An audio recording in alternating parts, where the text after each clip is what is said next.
વાગી ચૂક્યા છે અને મતદાનની પ્રક્રિયા પૂર્ણ થઈ ગઈ છે। આજે ગુજરાતમાં ઉજવાયો લોકશાહીનો આ મહાપર્વ।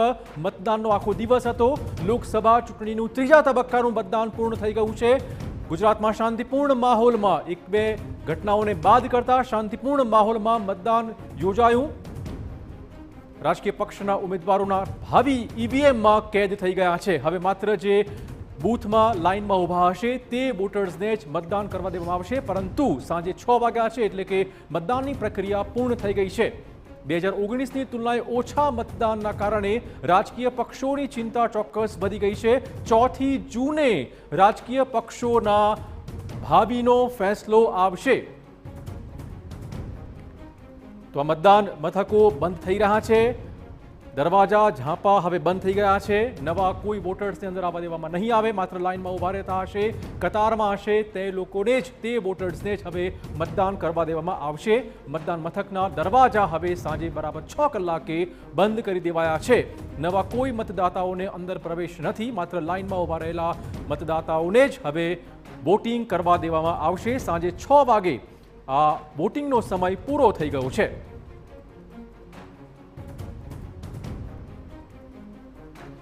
તો લોકશાહીનો મહાપર્વ ગુજરાતમાં અહીં ચૂંટણી પૂર્ણ થઈ રહી છે। 6 વાગી ગયા છે। ચૂંટણી હવે સંપૂર્ણપણે બંધ કરી દેવામાં આવી છે। મતદાન હવે નહીં કરી શકે લોકો। ફક્ત જે લોકો લાઇનમાં ઊભા હશે તેમને જ મતદાન કરવાની પરવાનગી આપવામાં આવશે। રાજ્યની 25 લોકસભા બેઠકો પર મતદાન પ્રક્રિયા પૂર્ણ થઈ ચૂકી છે। જો કે સવારથી અત્યાર સુધીની વાત કરીએ તો લોકોમાં સવારે ભારે ઉત્સાહ જોવા મળ્યો હતો, પરંતુ બપોર બાદ ક્યાંક ને ક્યાંક નીરસતા જોવા મળી છે અને બપોર બાદ મુદ્દાઓ પણ સામે આવ્યા છે। ખાસ કરીને વાત કરવામાં આવે ઓછું મતદાન થયું છે। ગત ચૂંટણી કરતાં આ વખતે સરેરાશ મતદાન ઓછું નોંધાયું છે। રાજકીય પક્ષોની ચિંતા સ્વાભાવિકપણે વધી ગઈ છે। ગરમી ફક્ત એક કારણ નથી, કારણો અનેક છે, મુદ્દાઓ અનેક છે અને આ વખતે ખાસ વાત એ પણ છે કે 6 જેટલા ગામોના દ્રશ્યો તો ટીવી પર થોડીવાર પહેલા અમે આપને દેખાડ્યા। એ 6 ગામોમાં તો રીતસરનો ચૂંટણી બહિષ્કાર કરવામાં આવ્યો છે, એટલે સત્તા પક્ષની ચિંતા એમ પણ વધી ગઈ છે। લોકોની નારાજગી, ક્યાંક ને ક્યાંક ઓછું મતદાન સ્વાભાવિક રીતે ચિંતાનો વિષય બની રહે છે અત્યારે, કારણ કે મતદાન હવે પૂર્ણ થઈ ચૂક્યું છે અને હવે ચૂંટણી પંચ દ્વારા એ નવા આંકડા પણ જાહેર કરવામાં આવશે કે સરેરાશ મતદાન કેટલું થયું છે। પરંતુ સવારથી અત્યાર સુધીના જે આંકડા સામે આવ્યા છે તે સતત એ જ દર્શાવી રહ્યા છે કે વર્ષ 2019 કરતાં 2024માં ઓછું મતદાન થયું છે। બિલકુલ 2014 અને 19ની કમ્પેરિઝન કરવામાં આવે તો 19માં મોદી લહેર હતી, એટલા માટે વધુ સારું મતદાન થયું હતું। આ વખતે ગુજરાતમાં મુદ્દાઓ અનેક રહ્યા છે અને મતદાન ઓછું થયું છે તે આંકડા પણ દર્શાવે છે।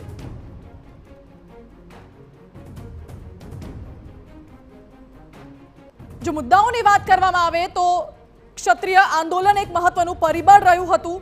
આ તરફ ભાજપમાં ક્યાંક ને ક્યાંક ઉમેદવાર બદલવાની ફરજ પડી હતી। આ તમામ મુદ્દાઓ છે, તમામ પાસાઓ છે। અમારા સંવાદદાતાઓ પડે પડના અપડેટ સાથે મોજૂદ છે। અમદાવાદથી જોડાશે જિગ્નેશ પટેલ અને સાથે જ મહેસાણાથી જોડાશે મનીષ મિસ્ત્રી। જિગ્નેશ, મતદાનનો સમય પૂરો થઈ ગયો છે, કયા પ્રકારના દ્રશ્યો આપને બતાવી રહ્યા છો? ચિરાગ, જે પ્રકારે 6 વાગે મતદાન પૂર્ણ થયું હતું અને પૂર્ણ થયા બાદ સૌ પ્રથમ તો જે શાળા છે કામેશ્વર વિદ્યાલય, તેના દરવાજા બંધ કરી દેવામાં આવ્યા હતા। દરવાજા બંધ થતાની સાથે જે પણ કેમ્પસની અંદર હોય તેમને મતદાન કરવામાં આવતું હોય છે। જો કોઈ પણ મતદાર જો કોઈ રૂમમાં ન હોય તો ત્યારબાદ તેઓ મતદાન કરી શકતા નથી। હાલમાં મતદાન પૂર્ણ થઈ ચૂક્યું છે। હવે ટૂંક સમયમાં જ 25 બેઠકો પર, એટલે કે લોકસભાની 25 બેઠકો પર જે ઉમેદવારો હતા તેમનું ભાવિ ઈવીએમમાં સીલ થઈ જશે।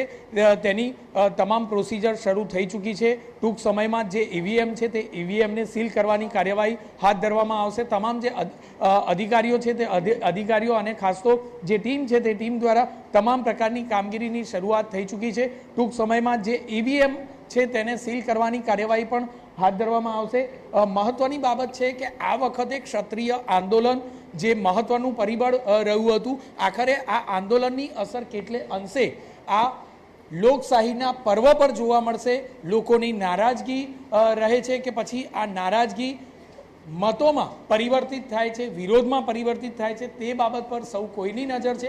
કારણ કે કેટલાક જિલ્લાઓ છે જ્યાં ખૂબ ઓછું મતદાન થયું છે, વિરોધમાં મતદાન પણ થયું છે, તેની પણ વાત સામે આવી છે। ત્યારે હવે આ તમામ ઉમેદવારોએ એડી ચોટીનું જોર તો લગાવ્યું હતું, પરંતુ આખરે હવે આ જે એડી ચોટીનું જોર લગાવ્યા બાદના જે પરિણામો પર સૌ કોઈની નજર છે તે પરિણામો આખરે કયા પ્રકારના હશે તે બાબત મહત્વની છે, કારણ કે તમામ પક્ષોએ, તમામ ઉમેદવારોએ તે પ્રકારની જાહેરાત કરી હતી કે કોઈ પણ પ્રકારના આંદોલન કે કોઈ પણ પ્રકારની વિરોધની અસર તેમના જે વિસ્તાર છે તે લોકસભા વિસ્તાર પર જોવા મળશે નહીં. અને તેમ છતાં જે પ્રચાર હતો તે પ્રચાર પણ પૂર્ણપણે પૂરજોશથી કરવામાં આવ્યો હતો અને આ પ્રચાર દરમિયાન પણ તમામ ઉમેદવારોએ પોતે જીતવા અંગેની એક વિશ્વાસ વ્યક્ત કર્યો હતો.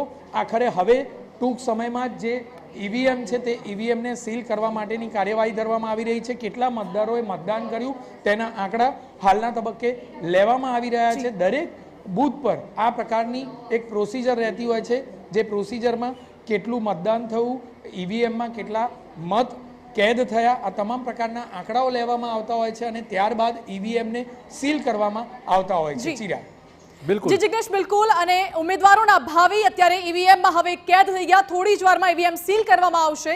જે મુદ્દાઓ આપે કહ્યા એ પણ મહત્વના રહ્યા છે. મહેસાણાથી મનીષ મિસ્ત્રી જોડાયેલા છે.